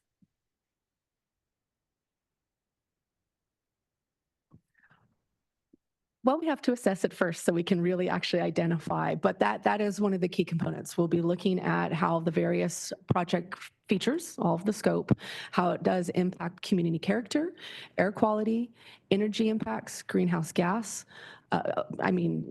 biological, cultural, all of these different areas. And then we do a cumulative look so we can see how each individual thing really fits in the puzzle together. And once we do see the impacts, if there are impacts, then the goal is to first start developing additional scope to, as was pointed out, we don't want to mitigate straight out of the gate. We would much rather minimize and or completely avoid impacts and see if there's different features we can add into the projects that could eliminate these impacts, these concerns to the community and the built environment as well as the natural environment. And then we go from there. But at this stage, I couldn't tell you straight out of the gate because we haven't started to do the detailed studies. Teresa, you did mention, though, that the community is part of that process. That's what scoping is about. So you start off by scoping out with the community and the other agencies what the potential look at the environmental should look like. Thank you so much. So I'll just make these comments here regarding item 8A. The North Coast Corridor project truly exemplifies a vital commitment to connectivity across San Diego County And I believe that our region's growth in terms of reliable, flexible transportation options that allow people to commute effectively and arrive at their destination. And I always say this, in 1 hour or less safely, whether it's by bike or car or rail or foot is important. I know that these projects can advance our shared goal of making mobility seamless and safe. And so it's not just, I mean, these projects are important because they help to address the current demand, but also these projects help to lay the foundation, the groundwork for a future where transit options are resilient, environmentally sound, and accessible for everyone. Regarding 8B, I consider it to be the transformative potential of the I-5 and SR-78 interchange, simply because the improvements are and will be a step towards building a truly connected San Diego County, where residents, and I'll just say people, can count on efficient, safe travel to any destination. And so I just wanted to put that out there. And I appreciate staff bringing items 8A and 8B forward. Thank you. Thank you. Deputy Mayor? Mayor, sorry. Thanks so much. And thank you very much for this report. And I really appreciate talking about the North County today very, very much and getting updated on all this. As a Solana Beach resident, obviously, I've really experienced a lot about the North Coast Corridor. I've been lucky enough to be at the ribbon cuttings for many of the HOV lanes as well as the lagoons. The lagoons are amazing. I mean, I'm sorry, Councilmember Shu, but mitigation rocks. I'm really happy to see the restoration of both San Diego and San Elijo and all of the new animals and wildlife and sea life and all that was pointed out by Keith. Appreciate that. The thing that it just stands out to me about this report, though, on the 8B, the one on the 78, is the I-578. I mean, it's like the dumbest thing that you have to get off a freeway, stop, wait for a light, and then get on another freeway. And we've known this for a really, really long time. And to see that the EAR won't even be done until 2030, which is 5 years. And I know we're talking about the realignment of the rail corridor in Del Mar, and that is only going to take 2 years. So it surprises me that this is taking so long. I do see that you've got a number of operational analyses that have to be done. And I appreciate that very, very much so that it makes sense what is eventually built. But if there's any way to expedite this, it's like almost embarrassing. Also, it's a good source, I would think, of some GHG reduction savings that we could put into our 2025 plan, hopefully sooner than later. The other thing that I'd like to support as well is the mention of grade separations whenever these are being done with the double tracking and the increased frequencies and the increased speeds on all of the Losan corridor. There are a lot of public safety concerns that we all have. Solana Beach is fortunate enough to be grade separated, and it's really wonderful. And if that could be added to our budget, which I know is dwindling. And my final comment is really kind of a question. This is noted under a Transnet Major Corridor Project update. So Transnet, we had early action programs, and was the 78 I-5 in the early action program? Do we know that? You know what? Thank you for bringing that up. I was last night looking because I knew that you were going to bring this up. So I was actually looking for a map. We had a map that identified the early action projects. I couldn't find it. SR-78 wasn't, Mario, maybe you can help me with this. Do you want to give us some input on that? Susan's got the answer? Yeah. Thanks, Victor. Oh, I'll put it at the podium. Okay, good. Susan Huntington is part of our directors in finance and oversees the Transnet. In 2005, this board unanimously approved a set of projects for the early action program to accelerate projects that were in Transnet that was meant to begin in 2008. So this board approved a set of projects called the Early Action Program. But in the North County, the early action projects were along the 76 corridor, and they were a carryover from Transnet 1. The 78 projects were not in the early action program, which was approved by this board in 2005. Got it. Thank you. That clarifies a lot for, I think, all of us. I appreciate it. Thank you very much. Mayor Minto and then Mr. Townsend. Thanks for the opportunity to speak. I wasn't going to speak on this at all, but I'm listening to a lot of stuff. And you know what? All these projects are great. If you live in East County, everybody's going to say, no, we need to come out to East County and do ours first. If you live in North County, you say, oh, no, don't go out to East County, come up to North County, and vice versa, all the way around the city. Bottom line, all extremely important to get done and get it done sooner than later. I do have to be a little bit flippant, and I apologize ahead of time. Maybe not. About the bicycle lane thing.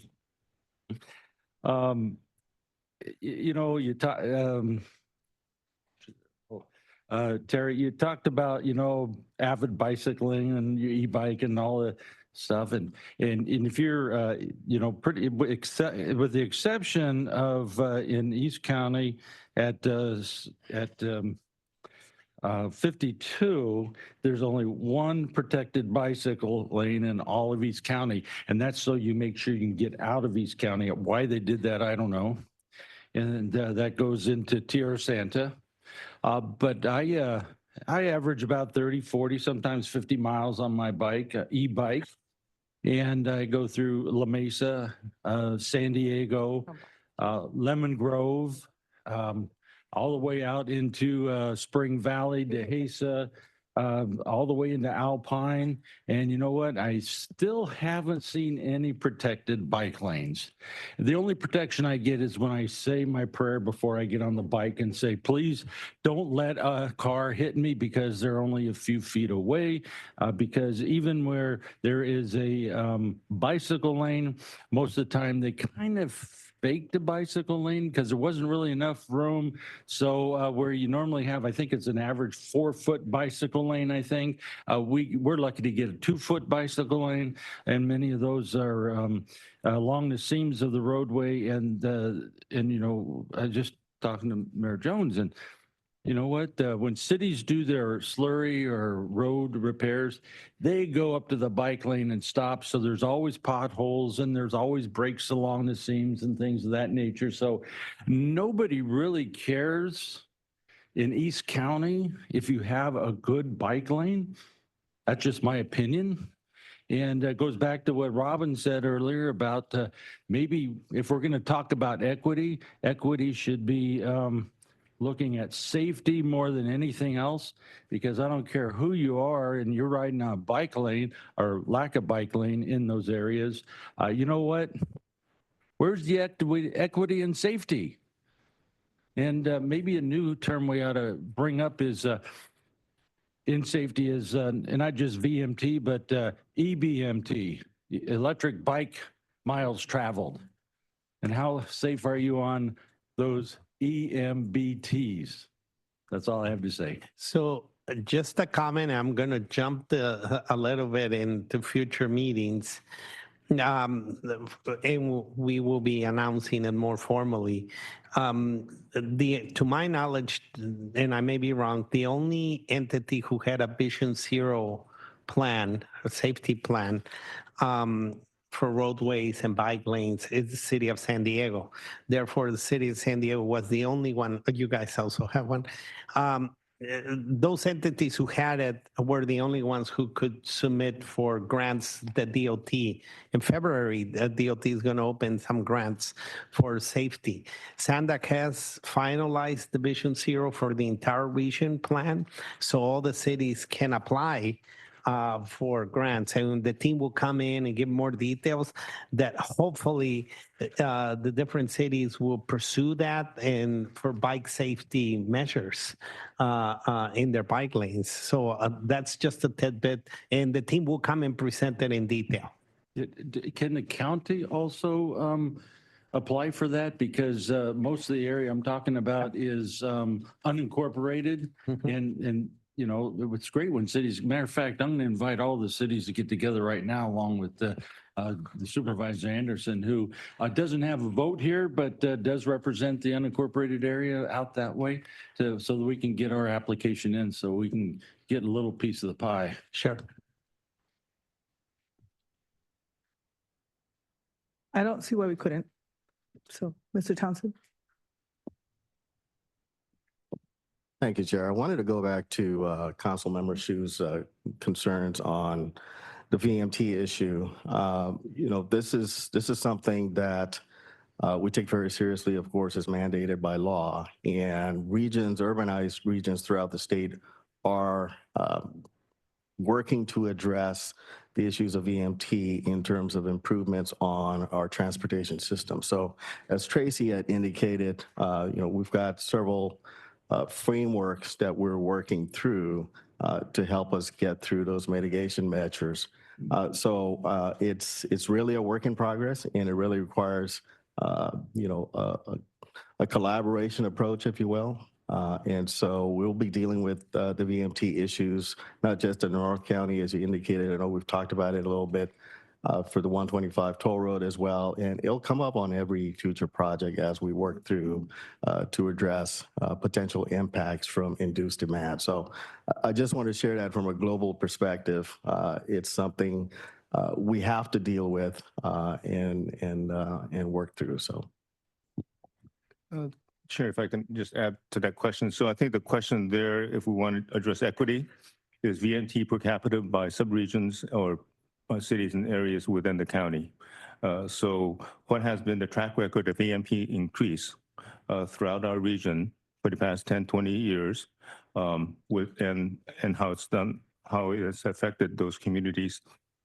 Because my contention here, and it's not new, most people who deal with suburban sprawl and development, the contention is that certain parts of this is true throughout the country, not just here. Newer communities, certain communities, increase VMT at the peril of urban older communities, taking away resources as well as increasing VMT, and the older communities not getting any relief from that. So anyway, I hope that should be the thought behind your study. So thank you for doing that. All right. Oh, Mayor? Thank you. Our director brought up one thing that actually occurred to me. I was talking to my staff this week. So the eligibility based for grant funding based on Vision Zero, I know there's some discussion. I don't think it's been approved yet, but there has been just some discussion about predictive roadway performance when it comes to accident history, even if it hasn't actually occurred on roads. And that I just want to make sure if we are making Vision Zero, you know, one of the eligibility requirements, that we're not going by something that could happen on a road, even though nothing is currently happening on that road, because that doesn't seem like that would make sense to me. And I just really want to be careful that when we talk about that we are very clear to all of the representatives here at the board, that we understand if we are making it predictive modeling, I wouldn't agree with something like that. So personally, I don't know how everyone else feels, but predicting of what could happen and making a judgment on whether you get grant funds or not does not seem fair to me. We're not giving the grant funds. We just did a plan with Okay. different ideas and data so the different cities or entities can adopt them and apply to the federal government now that they're going to be opening. But the team is going to give a presentation to So, present it. yes, so my staff actually said it hasn't actually come to that, but that they have the feeling that it could. And they said, so maybe you might want to bring this up at some point in time. So when you brought that up, Perfect. it was, Yeah. it just made sense. So anyway, I just want to Got it. make sure I wouldn't agree with something like that. Thank you. Okay, thank you very much. Thank you, team, for all the great work and your update. We appreciate it. Next on the agenda is our non-agenda public comment continued. Thank you, Chairwoman. I had one continued non-agenda public commenter, phone number 813, if you're still on the line. There you go. Please go ahead.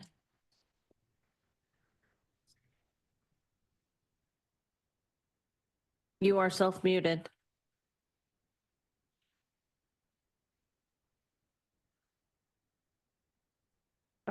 Can you hear me? Yes.